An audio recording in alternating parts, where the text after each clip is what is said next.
Vi tænder maskinen, når vi vil køre med vores fjernbetjening. Sørg for, at den står i neutral. Tager vi vores joystick ned her, der vi kan trykke ind på en pind her, for at låse vores joystick. Tænder vi vores controller, når der den er nede i 0 her i hastighed. Så vi derover, sørg for, at den står på remote. Den lyser i signal. Drejer vi den, indtil signalen den slukker. Så kan vi køre frem til det her. Og vi kan styre vores hastighed her, an på hvor hurtigt den skal være. Hvis vi vil køre med den her manuelt, drejer vi nøglen, venter på, at den finder sig selv. Tager vi vores håndtag ned her. Vi kan stille os på vores gammel, så vi kan gå efter den.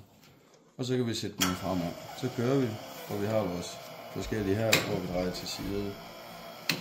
Hvis vi vil have den baglæns, så trækker vi den baglæns imod R. Og her der kan vi justere hastigheden. Vi sætter tænding på, hvis vi vil starte motoren op. Vi giver en lille smule gas her. Vi har ingen gas her, og så har vi fuld gas herom.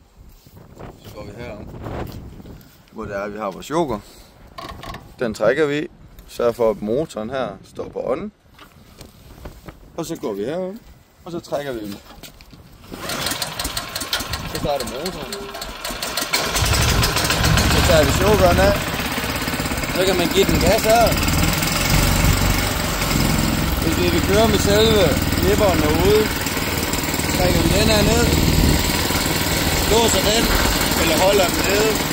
Så kan vi aktivere rotoren her.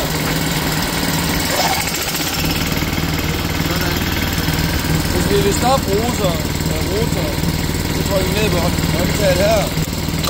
Og så stopper det. Vi kan ikke køre med rotoren, hvis det her overhåndtag ikke er trykket ned.